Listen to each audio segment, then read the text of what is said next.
स्कंद षष्ठी के दिन भगवान कार्तिकेय को प्रसन्न करने के लिए व्रत और पूजा करने जा रहे हैं तो स्कंद षष्ठी की पूजा के समय भगवान कार्तिकेय की कथा का पाठ अवश्य करें। इससे आपको जीवन में आने वाली परेशानियों से मुक्ति मिलेगी। हिंदू धर्म में स्कंद षष्ठी का व्रत भाद्रपद माह में शुक्ल पक्ष की षष्ठी तिथि को हर साल किया जाता है। कार्तिकेय की पूजा हर माह की शुक्ल पक्ष की षष्ठी तिथि के दिन की जाती है। मान्यताओं के अनुसार भगवान कार्तिकेय की पूजा करने से सुख समृद्धि सौभाग्य और सफलता की प्राप्ति होती है। भगवान शिव और माता पार्वती के बड़े पुत्र भगवान कार्तिकेय की पूजा करने से लोगों को सभी प्रकार से रोगों से मुक्ति मिलती है। इस दिन पूजा के दौरान स्कंद षष्ठी की व्रत कथा भी पढ़ी जाती है, जिसको सुनने या पढ़ने से मन को शांति मिलती है। स्कंद षष्ठी व्रत कथा। राजा दक्ष के यज्ञ में भगवान शिव की पत्नी सती यज्ञ में कूदकर भस्म हो गई थी। तब शिव जी तपस्या में लीन हो गए, लेकिन उनके लीन होने से सृष्टि शक्तिहीन होने लगी। तब इस परिस्थिति का फायदा उठाते हुए तारकासुर ने देवलोक में आतंक मचा दिया और देवताओं को पराजित कर चारों तरफ भय का वातावरण बना दिया। तब सभी देवता मिलकर ब्रह्मा जी के पास गए और उनसे हल पूछा। ब्रह्मा जी ने कहा कि शिव पुत्र के द्वारा ही तारकासुर का अंत होगा। तब देवता भगवान शिव को पूरी बात बताई। भगवान शंकर पार्वती की परीक्षा लेते हैं और पार्वती की तपस्या से प्रसन्न होकर उनसे शादी करते हैं। उसके बाद भगवान शिव और पार्वती की संतान हुई। उसका नाम कार्तिकेय रखा गया। जैसा कि ब्रह्मा जी ने बताया था कि कार्तिकेय तारकासुर का वध करेगा, वैसा ही हुआ। धार्मिक मान्यताओं के अनुसार कार्तिकेय भगवान का जन्म षष्ठी तिथि को हुआ था, इसलिए भगवान कार्तिकेय को प्रसन्न करने के लिए स्कंद षष्ठी तिथि पर उनकी पूजा की जाती है। कार्तिकेय की जन्म कथा के विषय में पुराणों से ज्ञात होता है कि पिता दक्ष के यहाँ आयोजित एक यज्ञ में भगवान शिव के अपमान से दुखी होकर सती यज्ञ की अग्नि में ही आत्मदाह कर लेती है। उनके ऐसा करने से सृष्टि शक्तिहीन हो जाती है।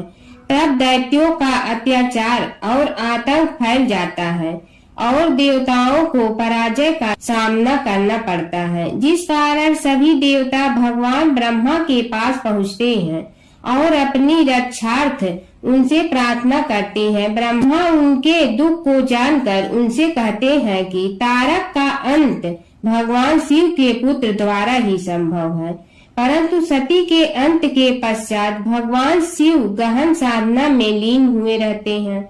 इंद्र और अन्य देव भगवान शिव के पास जाते हैं। तब भगवान शंकर पार्वती के अपने प्रति अनुराग की परीक्षा लेते हैं और पार्वती की तपस्या से प्रसन्न होते हैं और इस तरह शुभ घड़ी और शुभ मुहूर्त में शिव जी और पार्वती का विवाह हो जाता है। इस प्रकार कार्तिकेय का जन्म होता है। कार्तिकेय तारकासुर का वध करके देवों को उनका स्थान प्रदान करता है। पुराणों के अनुसार षष्ठी तिथि को कार्तिकेय भगवान का जन्म हुआ था, इसलिए इस दिन स्कंद भगवान की पूजा का विशेष महत्व है। कार्तिकेय स्वामी सेनाधिपति हैं, शक्ति के अधिदेव हैं। प्रतिष्ठा, विजय, व्यवस्था, अनुशासन सभी कुछ इनकी कृपा से प्रसन्न होते हैं। कृतिकाओं ने इन्हें अपना पुत्र बनाया था, इस कारण इन्हें कार्तिकेय कहा गया। देवताओं ने इन्हें अपना सेनापतित्व प्रदान किया। मयूर पर आसन देव सेनापति कुमार कार्तिकेय की आराधना उपदेष्टा कुमार कार्तिकेय ही है तथा यह पुराण सभी पुराणों में सबसे विशाल है। एक बार शंकर भगवान ने पार्वती के साथ जुआ खेलने की अभिलाषा प्रकट की। खेल में भगवान शंकर अपना सब कुछ हार गए। हारने के बाद भोलेनाथ अपनी लीला को रचते हुए पट्टों के वस्त्र पहनकर गंगा के तट पर चले गए। कार्तिकेय जी को जब सारी बात पता चली तो वह माता पार्वती से समस्त वस्तुएं वापस लेने आए। इस बार खेल में पार्वती हार गई तथा कार्तिकेय शंकर जी का सारा सामान लेकर वापस चले गए। अब इधर पार्वती भी चिंतित हो गई कि सारा सामान भी गया तथा पति भी दूर हो गए। पार्वती जी ने अपनी व्यथा अपने प्रिय पुत्र गणेश को बताई तो मातृभक्त गणेश जी स्वयं खेल खेलने शंकर भगवान के पास पहुँचे। गणेश जी जीत गए तथा लौटकर अपनी जीत का समाचार माता को सुनाया। इस पर पार्वती बोली कि उन्हें अपने पिता को साथ लेकर आना चाहिए था। गणेश फिर भोलेनाथ की खोज करने निकल पड़े। भोलेनाथ से उनकी भेंट हरिद्वार में हुई। उस समय भोलेनाथ भगवान विष्णु व कार्तिकेय के साथ भ्रमण कर रहे थे। पार्वती से नाराज भोलेनाथ ने लौटने से मना कर दिया। भोलेनाथ के भक्त रावण ने गणेश के वाहन मूषक को बिल्ली का रूप धारण करके डरा दिया। मूषक गणेश जी को छोड़कर भाग गए।